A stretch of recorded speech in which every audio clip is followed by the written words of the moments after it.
Hey everyone, Yasin here, and today I'm going to be teaching you how to go from realistic eyes to stylized eyes. Now, I'm covering this topic because a few people have brought it up, and I thought it was interesting, and I thought it was very good that they stated it as going from realism to style, like manga style. And the reason is that there's this myth out there that seems to go like this. You start out drawing cartoon eyes, these kind of eyes, and then you move to anime, and then you get to maybe comic books like Western comics, and then you go to realism. But this is actually completely backwards. You start with realism. Always start from realism. I mean, you don't have to. You can copy other styles, but the thing is, you won't understand. If you want to understand and you want style to be something that is just for you to play with, then start with realism, and then you can go to comics, which are really, for the most part, Western comics are simplified realism. So it's just simplified. Then there's a split.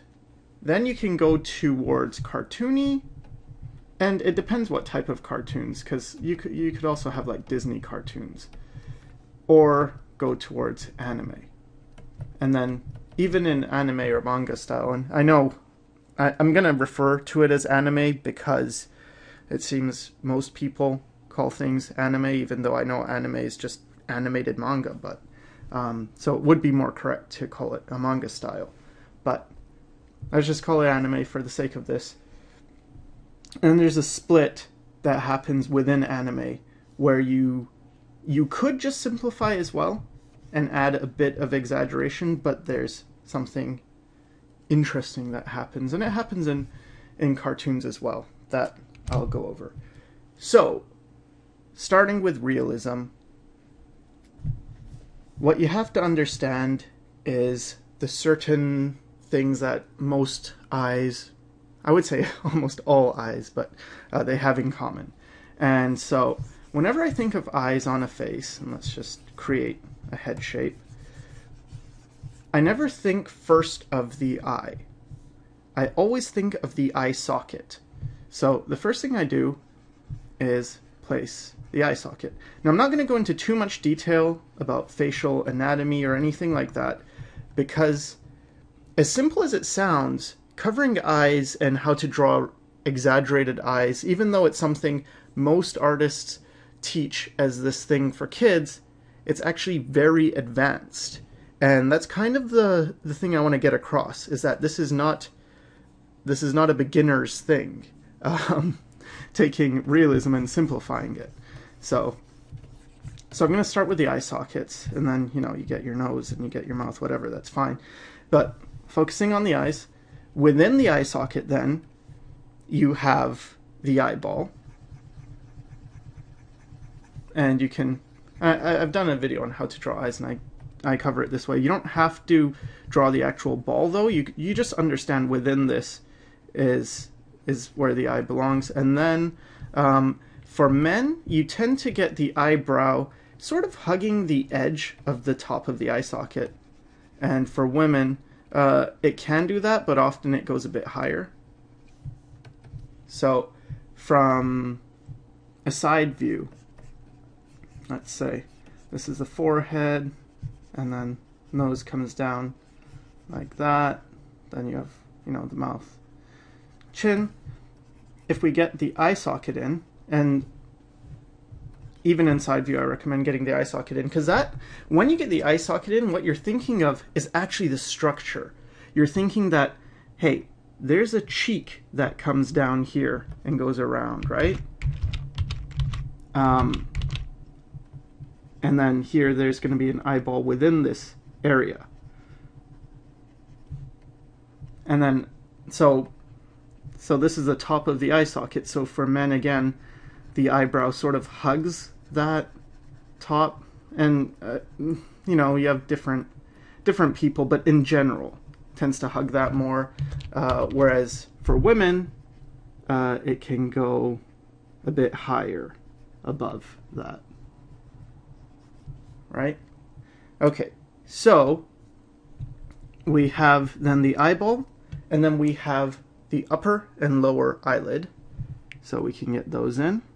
And now the upper lid always goes over the lower lid. So this upper portion overlaps this lower portion. And it's important to remember that upper lids have, and lower lids, they have a thickness to them. Now you don't always see that thickness, but it's important to understand that, because especially as the eyes open up, that thickness of the upper lid becomes more and more evident, right? So there's a thickness of the eyelid, and then you have the duct, the tear duct, and now in different eyes it's a little bit different. So you can have eyes where the tear duct sort of is here, and this is more like often more a Western, I don't know, Caucasian, African, basically not an Asian eye, although Asian eyes can sometimes be like this, where the tear duct is sort of separated, and then you have the eyeball. But there's also cases where, like with some Asian eyes, that the tear duct is actually within that structure. And then you have the eyelid, but then the next part, so we have the upper lid, lower lid, and with the lower lid I'm going to suggest it very lightly. I don't want to outline it too strong. So you have the lower lid, you have the tear duct, and then you have the crease on the top of the eyelid. And this is again something that differs culturally, or not culturally, ethnically, between different races. And so with Oriental eyes, sometimes you do see that crease and it's very light, and sometimes you don't even see the crease at all. Sometimes you see more of the shape of the eyeball. It really depends, and then, you know, maybe they've had double eye surgery, so they've created that crease, which is, again, that's possible. And you'll notice when I do the crease, I don't just do a straight line like that, because that just doesn't feel right.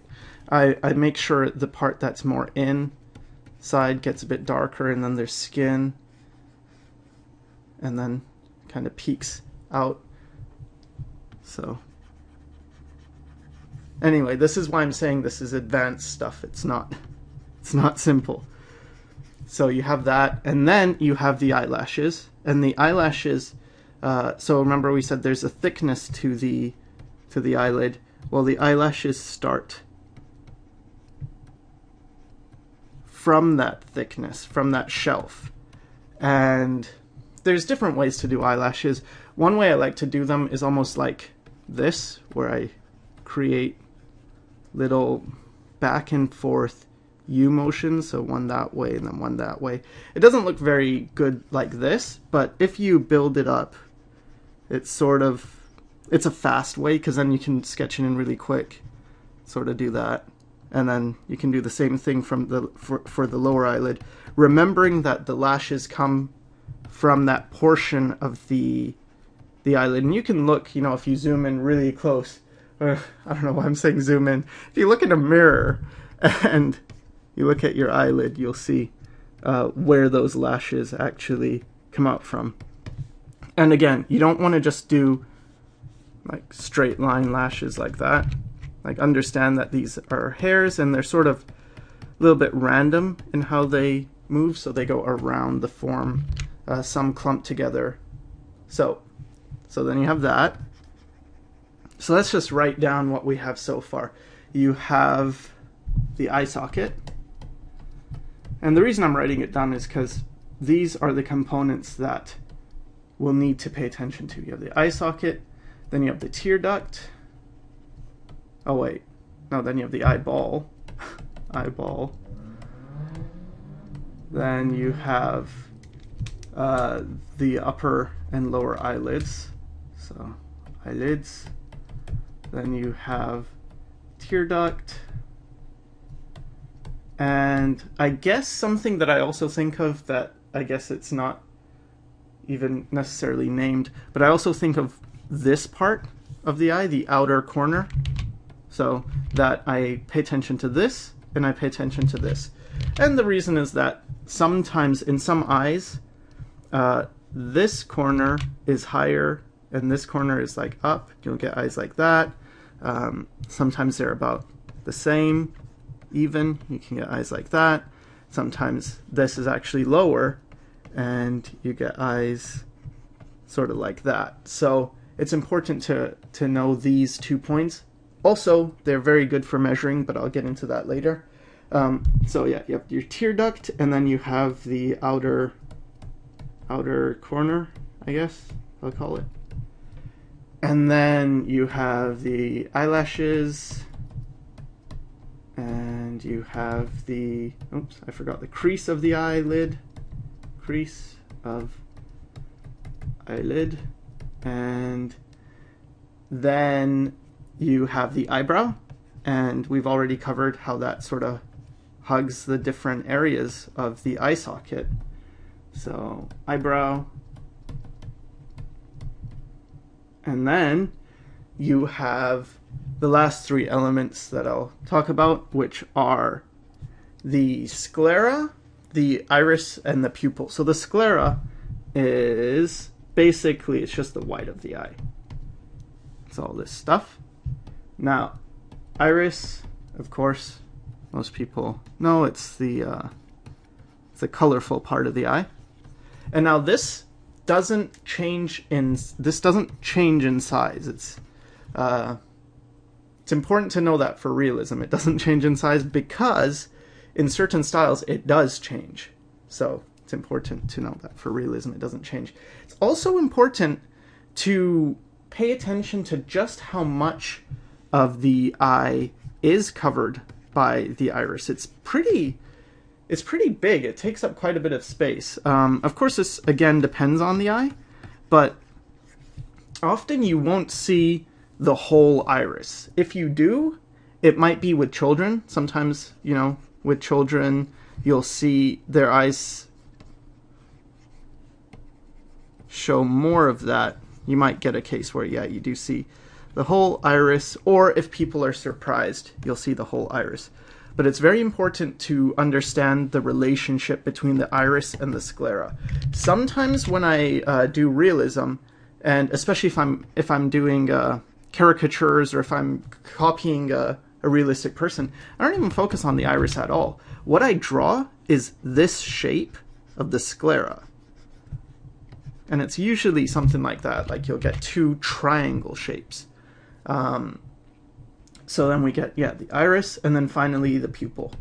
And something to think, or not think, but to understand about the pupil is that it usually, not always, but it usually is very close to the top of the eye. And you have the eyelashes.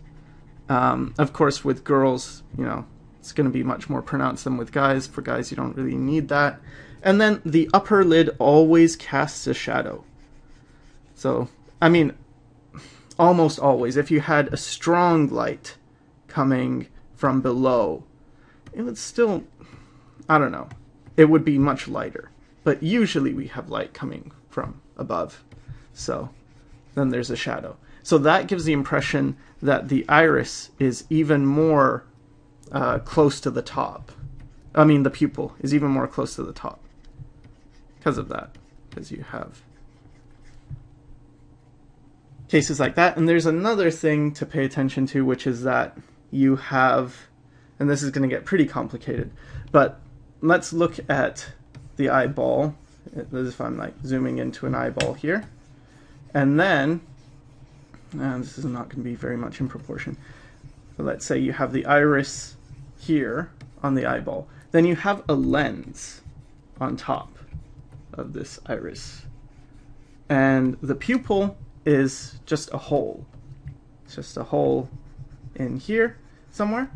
So the iris is like, I think it is like a muscle, and it just opens and closes to allow more light into this hole. But because of this lens is actually filled with liquid. And if you've ever, you have a glass, right? If you have a glass and then let's say it's filled with water, and you put your straw in, you might notice that as it goes into the glass, sometimes it's like sort of bends, right? It looks like the straw is bent. You get the same thing, you can get the same thing in a bathtub. If you're taking a bath and you put your arm in, you might notice like, it sort of bends or whatever. And let's just, for exaggeration's sake, really bend that straw. Now, because this is filled with liquid, as light goes in, it also bends. So the position of this pupil can sometimes be slightly off. It's not dead center. And that's another thing to pay attention to. Now, you're seeing all these very specific little details that I'm covering, but all this is what goes into correct stylization. So let's just finish this person. Get the iris in and the pupil. Now the pupil can be small or it can be very dilated. Maybe this person is high. So yeah, that can change, but remember the iris doesn't change. But now let's go into style. So comic book style, let's deal with that first. Comics. So what this really is just simplification. If you get your real eye, with comics what they tend to do is maybe they straighten things out a bit more. And I didn't start with the eye socket. I guess I could. There's an eye socket here. I usually, when I draw the full head, I remember to get in the eye sockets, and you'll notice like I can scribble them in very roughly. They don't need to be perfect, and then I can get the eyes in, but we'll talk about that later. Right now, talking about comics, and yeah, things might get a bit more straightened out, but you still, okay, you get the top, upper eyelid, you get the crease maybe it's a bit more simplified, and you have the lower lid, and again, the lower lid tends to be less pronounced. If you do this thing where you draw the eye and you make the lower lid very pronounced, it just looks kind of wrong. It looks maybe like the person's wearing makeup, but it's something I see a lot where the lower lid is very pronounced, and usually, especially with guys, you don't want that much of the lower lid. The other thing is that you don't want the eyelashes all coming around like that, because that's not real either. You want the eyelashes, usually they're thicker around this edge and that edge, and then they sort of get thinner towards here. So yeah, and then if someone's wearing mascara, often you'll get very unrealistic eyelashes, which, I don't know, to me they look kind of gross. It reminds me of, like, I don't know, spider legs or something like that. Also, some eyelashes curl up and some are more straight and they go down. So that's another thing. Gotta pay attention to which way the eyelashes go. But anyway, back to the comic style. Yeah, usually you get top part, you get that. Maybe they indicate the tear duct, but it's not absolutely necessary, but usually they do get the crease of the top of the eye. You'll get a simplified eyebrow. And then you get the iris and highlight and the pupil. So there we go. It's pretty basic for comics, and you can see it's not that different. So this is just a simplification.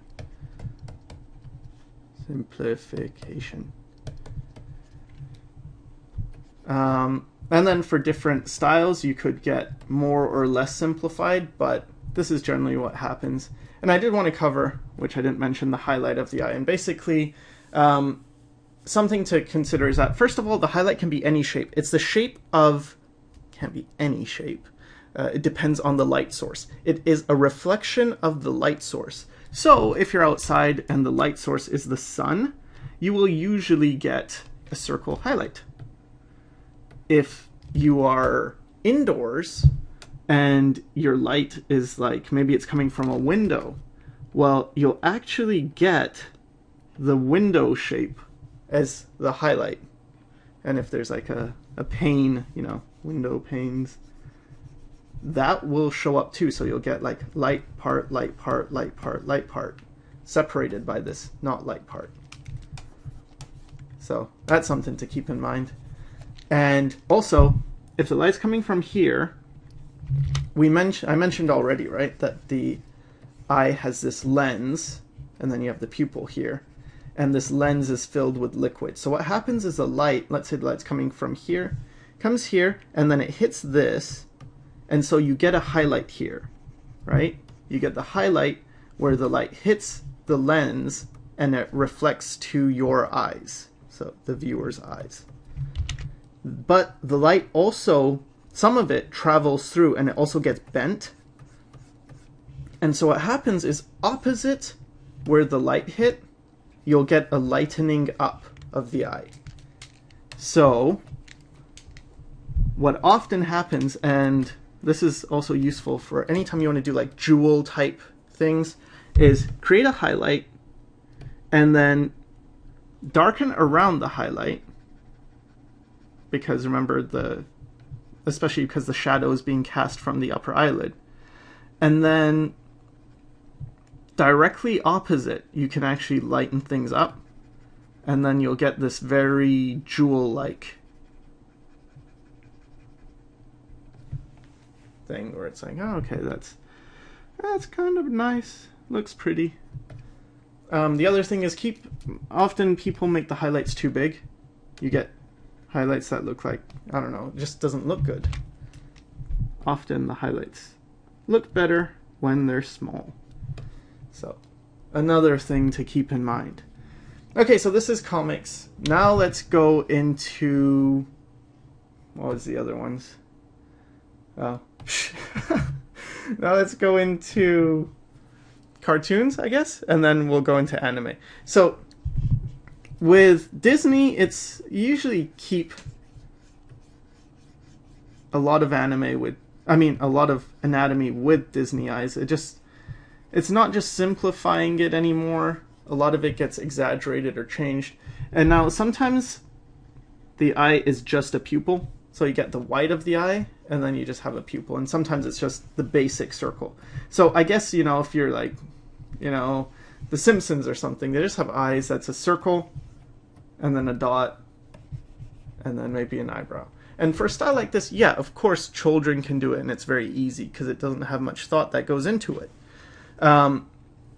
But what you're doing here is something very different, and that is, you're not simplifying, you're actually distorting reality, and it's fine because our brains are very good at making things symbols. For instance, you look at a picture and a kid's done this, and that's not what the sun looks like, but you know that's the sun.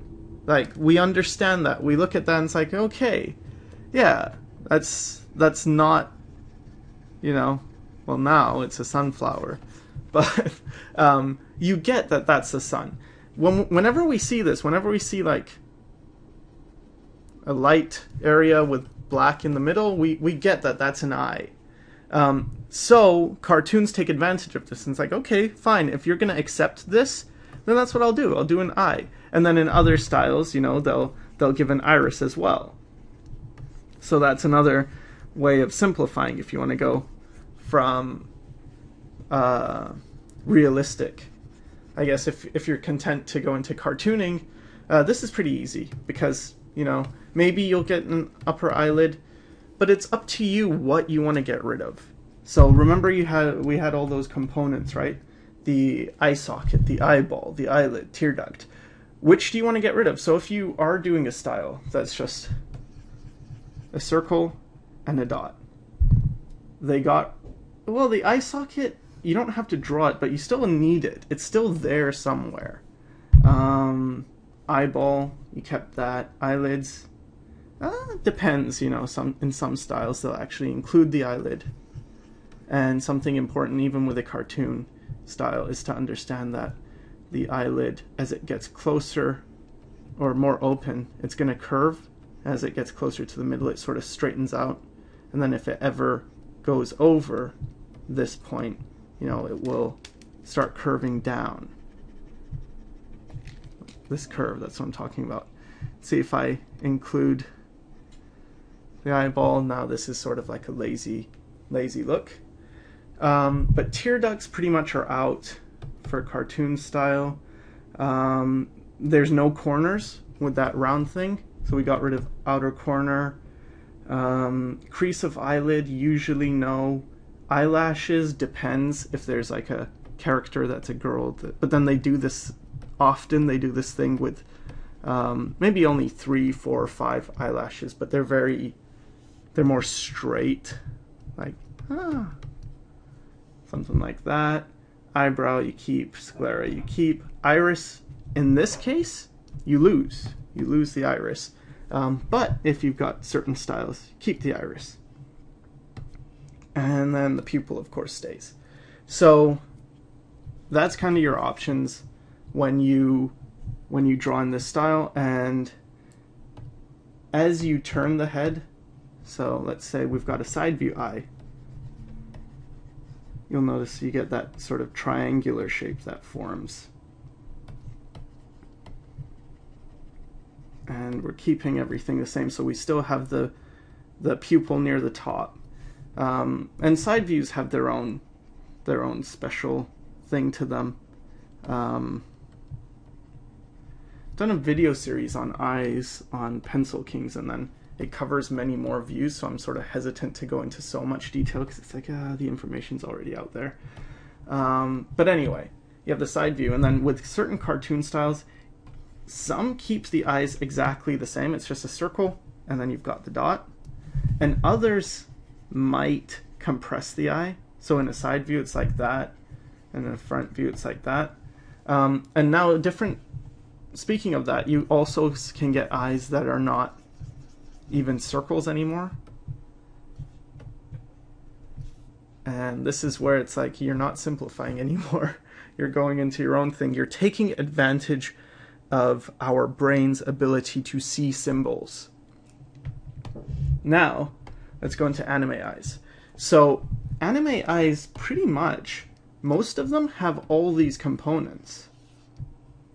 You get the eye socket, you get the eyelids and tear duct and all that. So let's go over that. Let's create an anime eye. So let's start off with a face, and I'm just sort of reminding myself that I'm doing an anime face. So I'm simplifying the draw. I'm making it so it's not so not quite realistic. It sort of gets much bigger in the cranium than in a normal face. Whether or not you want to do that crosshair that divides the face in half, that's up to you. But yeah, we can get in our eye sockets, and then get a very minimalized small nose. So it's smaller than it should. Well, I don't know. You know, it's a style, right? Often you get very small minimalistic noses, small minimalistic lips. Okay, so now we have our eye socket. Next thing is you can put in the eyeball, but instead of just putting in a ball, I'm going to simplify it differently. I'm just going to get in an eye shape.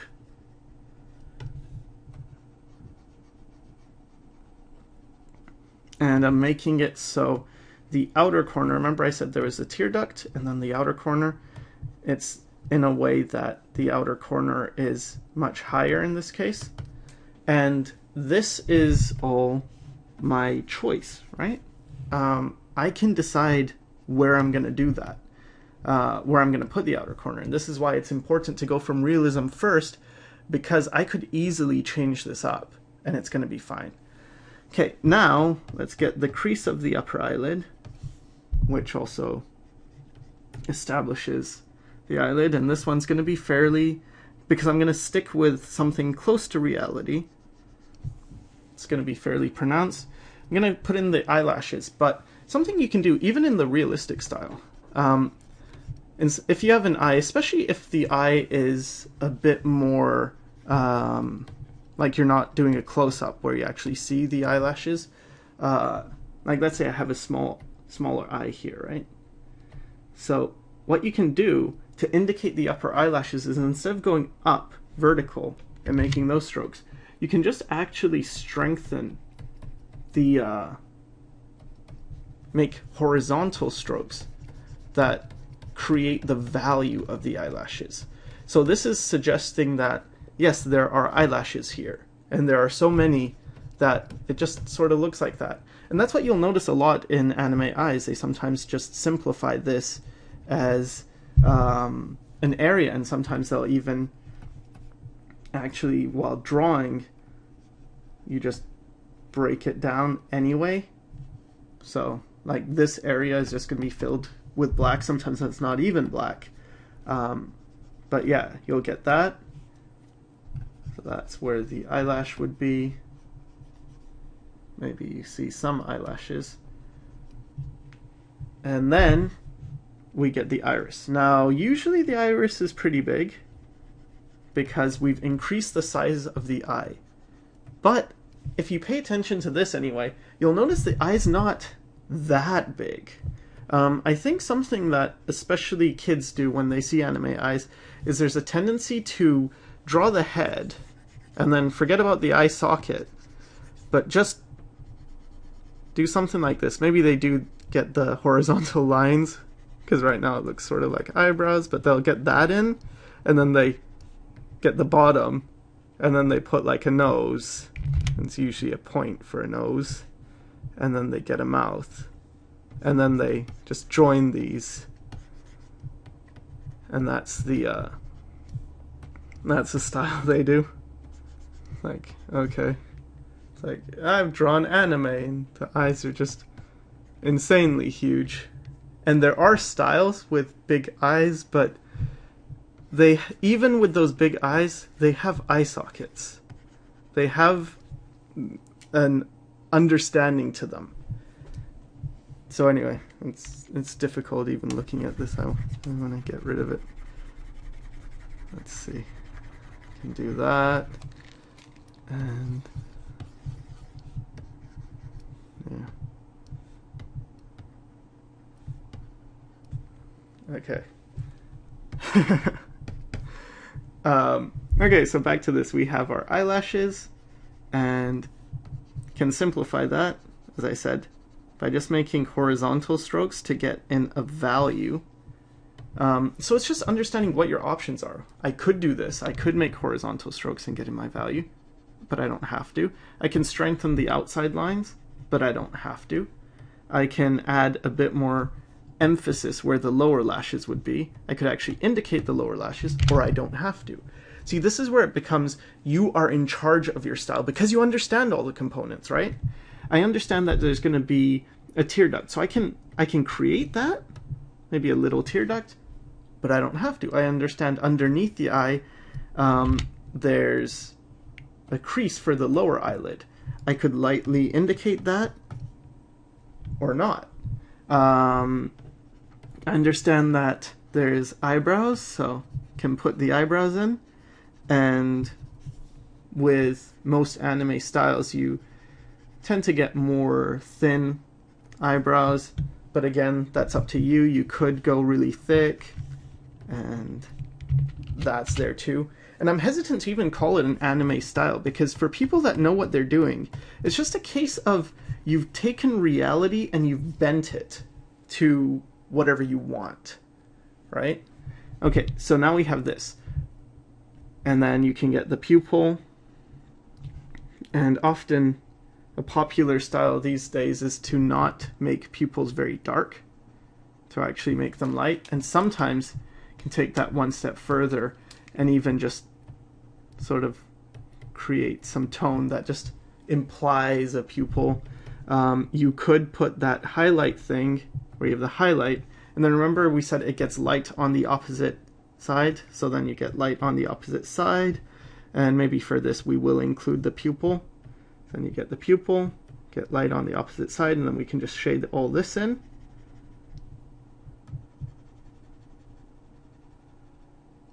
And then you can actually shade that in just a bit. It's like, okay, great. So now you have some anime-ish eyes. But this is just going to, and I'm just going to darken around the iris, because the iris does get dark around the edges. In a realistic eye, you usually get a border of darker area, and then you have the pupil. And often you'll get like a blue rim around the iris. If you zoom in, you'll see that. And then you have like a certain shapes within the iris. And anyway, so all this so far is like, yeah, it's taking what's there and leaving it like that. But this gives you a very, I mean, some anime, some manga looks like this, but the way I see it is it's almost a very American person's approach, or a Western approach to anime eyes.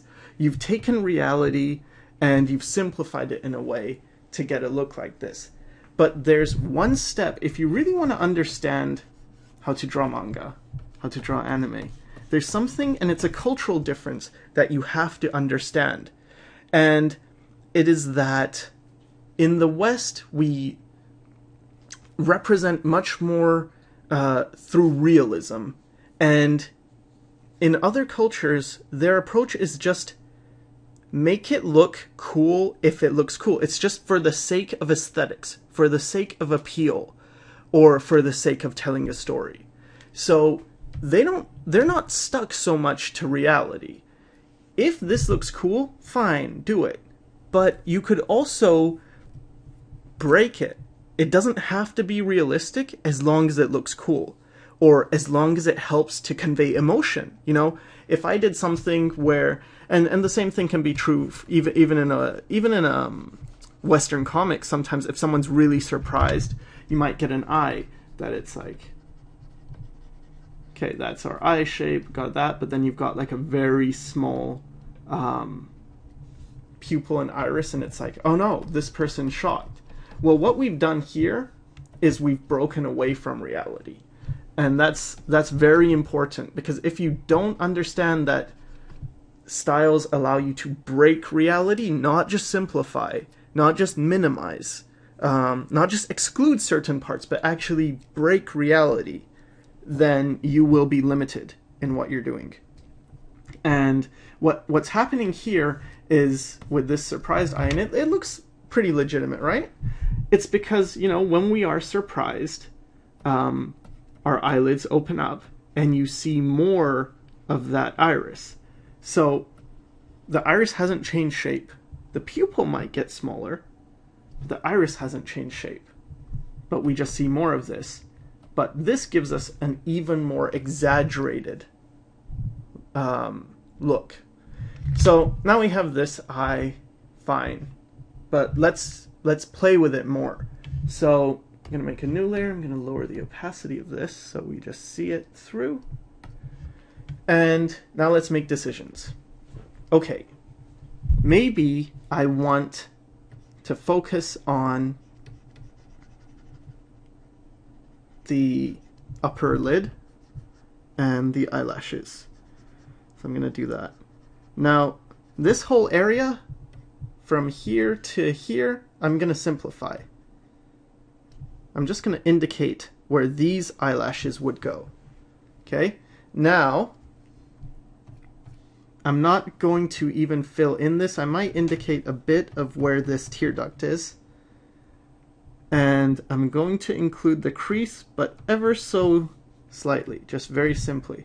Now I'm going to add the iris, but what I'm going to do is I'm not going to make it round. Like, of course, the iris should be a round shape. I'm going to distort it. And I'm actually taking it, I'm doing this, which is completely wrong. I mean, if I did it like this, it would be more right. But I'm just ignoring that. And again, this is the thing that you have to get in your mind, is that it's okay to break things. And I think there's a lot of people who don't really understand manga will look at this and be like, I hate manga, it's so messed up. I don't understand it, it looks weird. And I suppose if I never grew up with manga, maybe I would see that, because it is pretty messed up. But anyway, so now I'm going to add some highlights, and I'm going to create a pupil, but I'm going to stretch it out sort of along the lines of the iris that also got stretched up. And I can add more highlights, but I'm going to add more stuff just because it creates this look of almost more shinies in the eye. You can sort of go wild with it, and then you can add shading however you want, or even not. And this is where it goes into a case of you're creating your own style. You're doing your own thing. You've taken what you know should be there or could be there, and now you've changed it. Like, okay, so now we have this, and it's much more stylized than, right? This is much more stylized than that, what we originally started with. But it still works. And if I'm doing this, what I'm doing is I'm simplifying things, I'm making things sharper. So I could take it a step further and really sharpen things up. Switch to the G pen.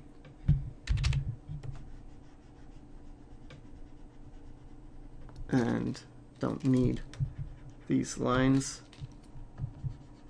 But now I hope you're seeing how you get from one point to the next, and why there's nothing simple about anime, really. If you're just following tutorials of someone who's like, oh, start out by doing a cross, and then create 2 lines, and then create this shape, and create this shape, and then do this, and then like that. Hey, you have anime eyes, awesome. It's like, yeah, it's okay, but what if I wanted to do things in a completely different way? How do I treat that? What's really going on here? How do I create my own style? Well, you might not know. So anyway, if we were doing a style like this, what I'd probably do is, since everything's getting sharp, I'd probably sharpen the outside of the face, maybe sharpen that chin line. The nose can be more sharp, the mouth too.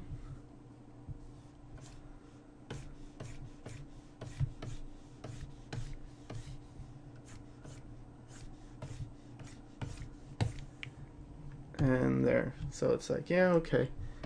You got your face and it's doing its thing. Whatever.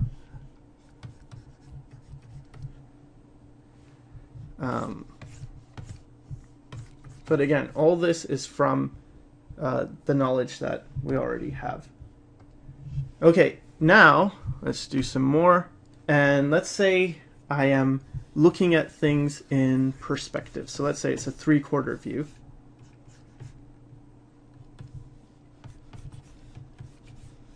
So now I'm starting just by getting the cranium, and again, I'm not explaining it, and it's difficult because you need to learn this first.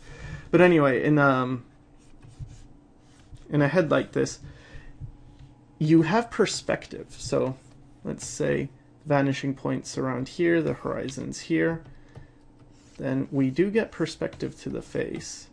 So when I get this line, this bottom of the chin's going in that direction, top of the head's going here, The eye sockets take up, maybe this one takes up this amount of space, but then this one, it's going to be smaller in height. See, if I go from this height to this height, and then this height to this height, this is shorter than this, and that's because of the perspective.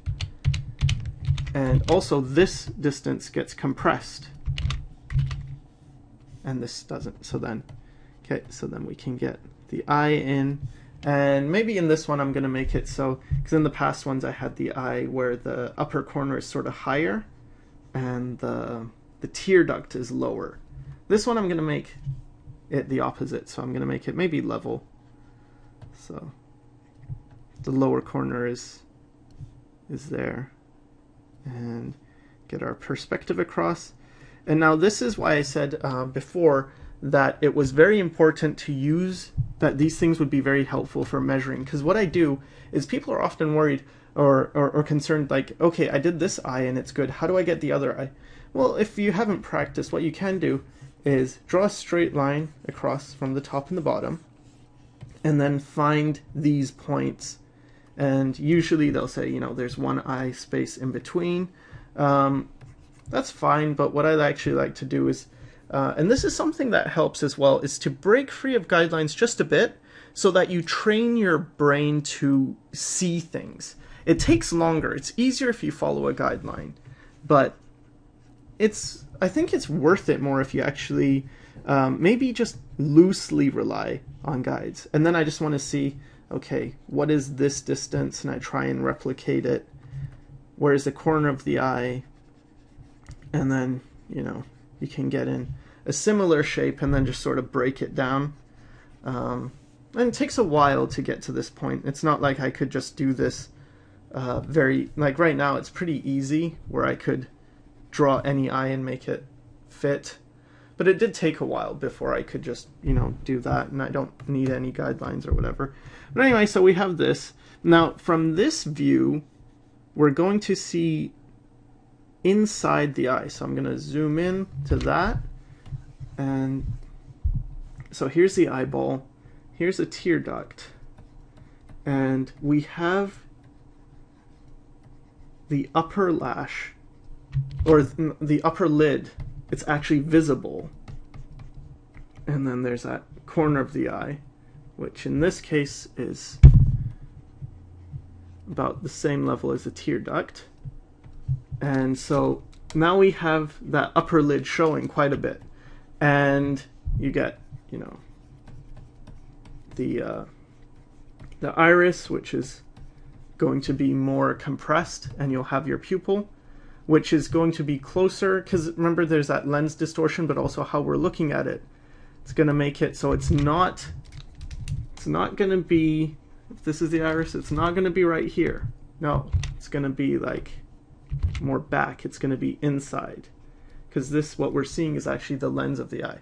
So remember that the eyelashes come out from this point, right? From underneath the upper lid.